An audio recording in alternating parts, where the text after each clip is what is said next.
బయట పోలీసుల భయంతో హౌస్ అరెస్టులు చేస్తారు, ఉద్యమం చెయ్యనియరు అన్న భయంతో పార్టీ ఆఫీస్లోనే రాత్రంతా గడిపాం. ఆ తర్వాత కూడా పొద్దున్నుంచి అరెస్టు చేస్తామని ఎంత బెదిరించినా కూడా మొండి పట్టు పట్టి ధర్నాలు చేశాము. ఆఖరికి అరెస్టులు అయ్యాము, గాయపడ్డాము, అవమానపడ్డాం కూడా. ఇదంతా పర్వాలేదు, ఆంధ్ర రాష్ట్ర ప్రజల కోసం ఎంత వరకు వెళ్ళడానికైనా సిద్ధమే. ఈ ప్రయాణంలో భాగంగానే ఈరోజు ఇటు సిపిఎం పార్టీ అయితేనేమి, సిపిఐ పార్టీ అయితేనేమి నిన్న కూడా వచ్చి మాకు సంఘీభావం తెలిపారు. నిన్న కూడా వచ్చి మేము కూడా యువత కోసం పోరాటం చేస్తున్నాము, మీకు సంఘీభావం తెలుపుతున్నాము అని వాళ్ళు పెద్ద మనసు చేసుకొని రావడం జరిగింది. వాళ్ళకు కృతజ్ఞతలు. ఈరోజు సిపిఎం పార్టీ కూడా ముందుకొచ్చింది. ఈరోజు సిపిఎం పార్టీ మేము ఢిల్లీలోనే సీతారాం యేచూరి గారిని కలవడం జరిగింది. కలిసి పోరాటం చేద్దాము అన్న దాని మీద డిస్కషన్ జరిగింది.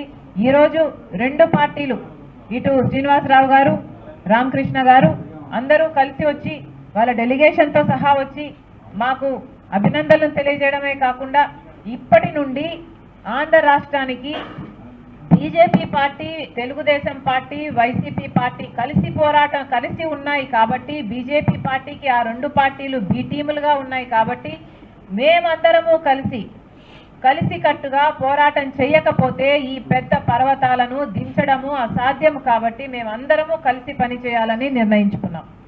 ఈ రోజు నుంచి ప్రతి కార్యక్రమంలో, ప్రజా ఉద్యమంలో ఇండియా కూటమిలో భాగమైన ఈ రెండు పార్టీలు కూడా రాష్ట్ర స్థాయిలో కూడా ప్రతి కార్యక్రమంలో మేమందరము కలిసే ప్రజల తరఫున పోరాటం చేయాలని నిర్ణయించుకున్నాం. 26వ తేదీన కాంగ్రెస్ పార్టీ ప్రెసిడెంట్ ఖార్గే గారే వస్తున్నారు.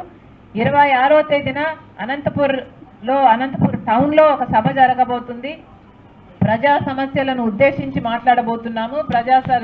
సమస్యల తరపున చేస్తున్న ఈ పోరాటంలో మేము ఇటు సిపిఐ పార్టీని, సిపిఎం పార్టీని కూడా ఆహ్వానిస్తున్నాము. మీరు కూడా పాల్గొనండి. అందరం కలిసికట్టుగా పోరాటం చేద్దాము.